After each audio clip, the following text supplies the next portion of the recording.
Dear student, this is Ajay और आज हम लोग रेलवे टीचर्स वैकेंसी के ऊपर डिस्कस करने वाले हैं। इसके बारे में पूरा डिटेल में हम लोग जानेंगे कि कितने पोस्ट पर इसमें वैकेंसी की जा रही है, बहाली की जा रही है, इसमें कौन कौन से लोग इसमें अप्लाई कर सकते हैं, इसमें एज क्या आपका रहने वाला है और इसके सिलेबस के बारे में पूरे डिटेल में हम लोग डिस्कस करने वाले हैं। एंड अपार्ट फ्रॉम दिस कि इसके सिलेक्शन के बारे में भी हम लोग डिस्कस करेंगे कि इसके सिलेक्शन प्रोसेस क्या होने वाला है। So let's start. सबसे पहले हम लोग देख लेते हैं कि इसमें पोस्ट कौन कौन सी है। तो इसमें आरआरबी है, टीजीटी है और उसके बाद से पीजीटी है और पीआरटी है। इतने पोस्ट पर इसमें बहाली होनी है। इसमें नंबर ऑफ पोस्ट वैकेंसीज की बात की जाए तो नंबर ऑफ वैकेंसी जो टीचर्स के लिए है वो 753 है। इसमें अगर एडवर्टाइजमेंट नंबर अगर आप देखेंगे इसका तो ये इसका एडवर्टाइजमेंट नंबर है और एप्लीकेशन जो फिल करने का जो मोड है वो आपका ऑनलाइन मोड होने वाला है। फॉर्म आपका ऑनलाइन जो अप्लाई होगा वो कितने तारीख से होगा तो 7 जनवरी से इसको अप्लाई किया जाएगा और लास्ट जो आपका डेट होने वाला है वो 6 फरवरी जो है इसका लास्ट डेट रहने वाला है। ठीक है ना। एग्जाम के स्टेज क्या होने वाला है तो देखिए एग्जाम स्टेज आपका सीबीटी होगा, कंप्यूटर बेस्ड एग्जाम होगा, उसके बाद से स्किल टेस्ट होगा। ये सब के बारे में हम आपको पूरी डिटेल में मैं आपको समझाऊंगा। फिलहाल आपको ओवरव्यू मैं आपको बता दे रहा हूँ। देन डॉक्यूमेंट वेरिफिकेशन होगा, अब मेडिकल एग्जामिनेशन होगा और उसके बाद से आपका जो सिलेक्शन प्रोसेस है पूरे डिटेल में मैं आपको समझा दे रहा हूँ कि क्या क्या चीज़ें होना है। हम लोग बात कर लेते हैं। देखिए पीजीटी जो है जिसमें पोस्ट ग्रेजुएट टीचर के लिए उसमें 187 इसमें वैकेंसी रखी गई है, जिसमें अगर टीजीटी की अगर बात की जाए तो 338 इसमें नंबर ऑफ सीट्स इसमें है। ठीक है ना। पीआरटी के लिए अगर बात करें तो 188 सीटें इसमें रखी गई है। असिस्टेंट टीचर फीमेल के लिए 2 टीचर हैं, 2 सीटों पर वैकेंसी ली जा रही है। लाइब्रेरियन के लिए 10 है, म्यूजिक टीचर के लिए आपका 3 हो जाएगा और फिजिकल ट्रेनिंग इंस्ट्रक्टर के लिए आपका 8 हो जाएगा। तो टोटल अगर सीट जो है वो आपका 753 सीटों पे इसमें बहाली की जा रही है। ठीक है ना। आगे अगर हम लोग देखते हैं कि इसमें क्या क्या इसमें आपका फी लगने वाला है, कितना लगेगा, तो ध्यान देंगे एससी एसटी और जो भी वुमेन है और इनके लिए 250 रुपये रखा गया है। एक्स सर्विसमैन या for the rest of the categories जो है बाकी अदर कैटेगरी के लिए 500 रुपये रखा गया है। जो दूसरे कैटेगरी से जो लोग आते हैं जैसे ओबीसी हो गए, जनरल हो गए, उनके लिए 500 रुपये रखा गया है। अगर क्वालिफिकेशन की बात की जाए तो पीजीटी के लिए जो क्वालिफिकेशन है इसमें post graduation plus degree in education आपको चाहिए और एज जो है आपका 18 वर्ष से लेकर के 48 वर्ष तक इसमें एज चाहिए। टीजीटी के लिए अगर हम लोग देखें तो इसमें बैचलर डिग्री इसमें चाहिए और डिग्री इन एजुकेशन इसके लिए चाहिए और इसमें भी 18 से लेकर के 48 वर्ष तक इसमें एज होना जरूरी है। ठीक है ना। फिजिकल ट्रेनिंग इंस्ट्रक्टर के लिए अगर हम लोग बात करें तो देखिए bachelor degree in physical education मतलब बीपीएड इसके लिए चाहिए। एज यहाँ पर आप देख सकते हैं सेम एज है। लाइब्रेरियन के लिए degree diploma in library science और एज 18 वर्ष से लेकर के 33 वर्ष तक इसमें एज की ज़रूरत है।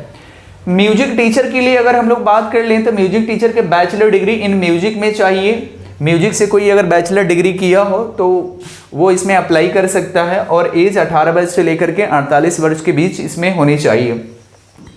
प्राइमरी रेलवे टीचर इसके लिए क्या चाहिए तो ग्रेजुएशन चाहिए, डिग्री इन एजुकेशन चाहिए। ठीक है ना। और 18 वर्ष से लेकर के आपका 48 के बीच में एज होना चाहिए। असिस्टेंट टीचर जिसमें स्पेशली ये फीमेल के लिए रिक्वायर किया हुआ है और स्पेशली जो फीमेल होगा उनके लिए ये चीज़ें हैं जूनियर स्कूल के लिए। ठीक है ना। Graduation plus diploma in education ये कह सकते हैं कि डीएलएड वगैरह हो तो वो अप्लाई कर सकते हैं बट ग्रेजुएशन इसमें मस्ट है। 18 और 48 के बीच में एज इसमें कंपलसरी किया गया है। ठीक है ना।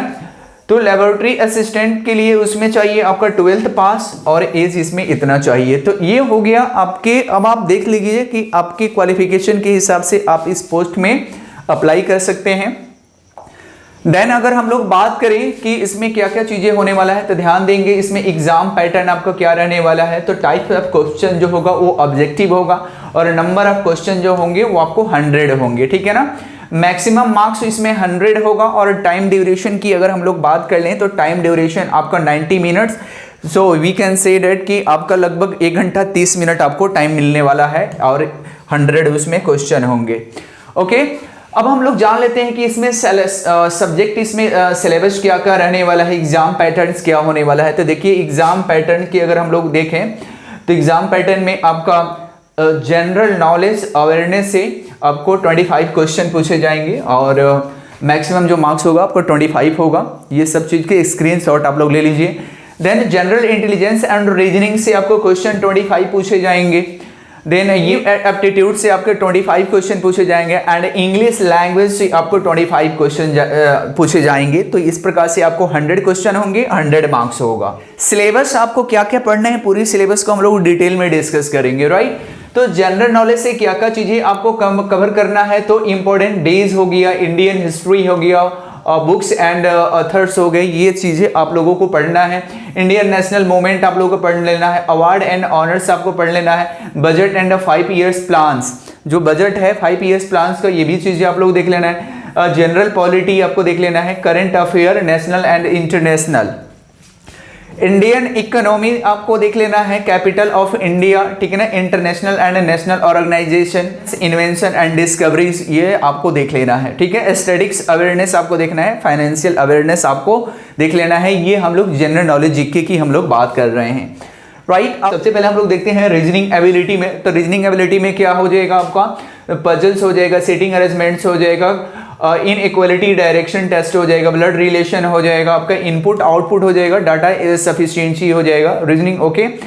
तो एनालॉजी हो जाएगा, coding decoding, ranking and alpha numeric series हो जाएगा। तो इतने टॉपिक आप लोगों को देख लेना है। स्क्रीनशॉट आप लोग ले लीजिए और इसी के हिसाब से आप लोगों को प्रिपरेशन करना है।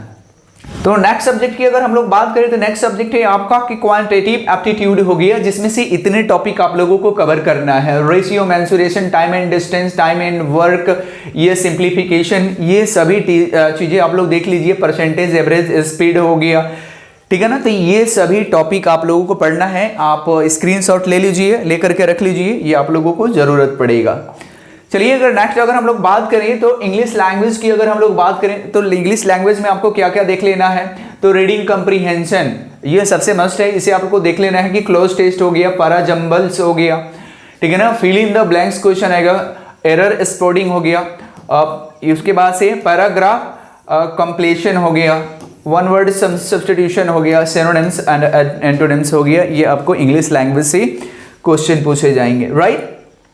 अगर हम लोग एग्जाम पैटर्न की बात करें, सिलेक्शन प्रोसेस की अगर हम लोग बात करें कि किस प्रकार से आपका सिलेक्शन होगा, तो ध्यान देंगे आपको the written exam for the teaching post will be conduct in a computer based format and consist 100 multiple choice question carrying 1 mark.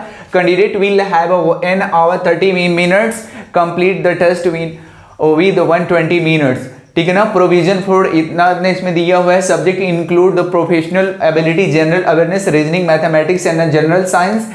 और नेगेटिव मार्किंग 1/3. इसमें नेगेटिव मार्क्स इसमें क्या चीज़ें दी हुई है, तो 1/3 इसमें नेगेटिव मार्क्स दिया हुआ है. 3 क्वेश्चन अगर आपका गलत होगा तो एक सही क्वेश्चन आपका जो सही होगा इसको आपको डिडक्ट कर लिया जाएगा, काट दिया जाएगा, माइनस कर दिया जाएगा. देन उसके बाद से पहले हो गया written test, then skill test आपका होगा. स्किल टेस्ट के बाद जो है आपका स्किल टेस्ट में क्या होगा, तो देखिए the skill test assess practical abilities. अब स्किल टेस्ट में आपको प्रैक्टिकल एबिलिटीज आपको देखी जाएगी. इट मे बी कि आपको क्लास में वहां पर भेज दिया जाए, वहां पे आपकी जो भी एक्शन है पढ़ाने की, आपकी एबिलिटी क्या है, कैसे आप पढ़ाएंगे, ठीक है ना. क्लासरूम में आपकी डिलीवरी क्या है, यहाँ पर कैसे आप डिलीवर कर रहे हैं, बच्चों के सामने कैसे आप पढ़ा रहे हैं. अगर म्यूजिक टीचर के लिए आप अप्लाई कर रहे हैं, इट मे बी कि वहाँ पर आपको डांस कराया जाए. स्किल टेस्ट वहाँ पर एकदम क्लासरूम में परफॉर्म कराया जाएगा, राइट. देन उसके बाद से डॉक्यूमेंट वेरिफिकेशन हो गया और मेडिकल टेस्ट हो गया. ये आपका सिलेक्शन प्रोसेस हो गया. तो ये है आपका एवरीथिंग.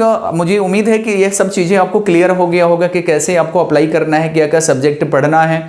और बाकी जो चीज़ कोई अगर आप लोगों को प्रॉब्लम लगता है तो आप मुझे कमेंट बॉक्स में बता सकते हैं. फिलहाल आज के लिए इतना ही. Thanks for watching. Thank you. Have a nice day.